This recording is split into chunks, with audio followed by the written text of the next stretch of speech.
కొద్ది దశాబ్దాల కాలం నుండి ఈ దేవాలయంలో గురు సాంప్రదాయంగా అభయాంజనేయ స్వామి యొక్క వేడుకలు జన్మదిన కార్యక్రమాలు యథావిధ జరుగుతున్నవి. కొంగు బంగారమైనటువంటి ఈ మూర్తి ఎక్కడ లేదు ఇటువంటి మూర్తులు. ఎందుకంటే చాలా నియమనిష్టాలతోని మంచి సాంప్రదాయ పద్ధతిగా ఇక్కడ యంత్ర ప్రతిష్టాపన చేయడం జరిగింది.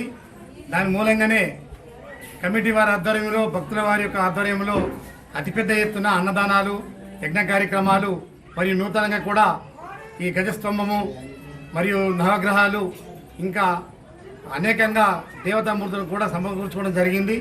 అందరికీ కూడా మన గ్రామస్తులందరికీ పాడి పంటలతోని పిల్లాపాపలతోని ఆనందంగా ఉండాలని మనసారా అభయాంజనేయ స్వామిని కోరుకుంటున్నాం. జై హనుమాన్, జై శ్రీరామ్.